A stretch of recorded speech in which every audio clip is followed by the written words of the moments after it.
We love Hakka。现在就让我们一起加入客家风情，大家来讲客家吧。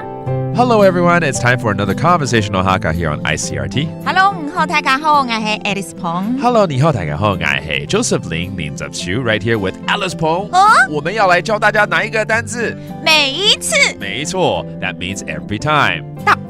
大拜，但我们要把它放在一个状况句里面了，好不好？好啊。比如说，你有没有发觉得今天要不要下雨？不知道。今天就忘了带雨伞，就下大雨了。就会下雨了，然后我带的时候就不下。哎呀 ，Okay, let's put you in this situation where you always forget to bring your umbrella when it rains. Okay, so let's listen to the conversation. 落雨了，唔要帶傘冇？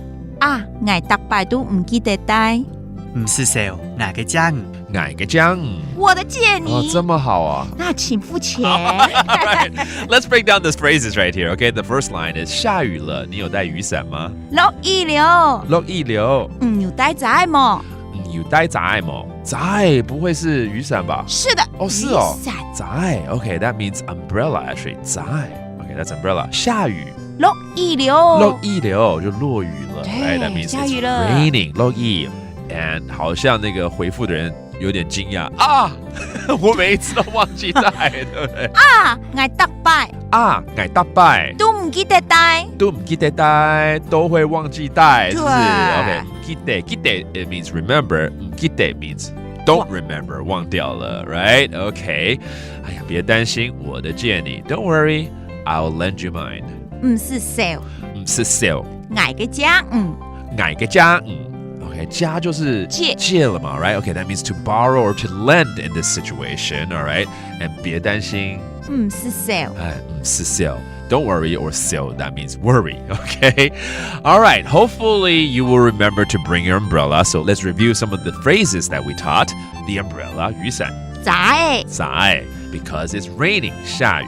落雨了。落雨了 that means 下雨了。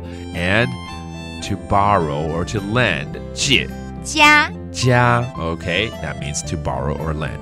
And this whole month, it's the phrase 每一次 every time. 大拜 All right, let's listen to the conversation again. 落雨了，唔要帶傘冇？啊，我大拜都唔記得帶。唔是少，哪個獎？哎 Alice 啊，其實現在外面好像真的在下雨。好，我知道啦，我在借你啦。我忘了帶了。All right, thank you so much, 韓子 C 了哦。And that does it for another conversational Hakka. 什麼太嘎？韓子 C 張來了。客家風情由客家委員會監製。 We Love Hakka has been brought to you by the Hakka Affairs Council.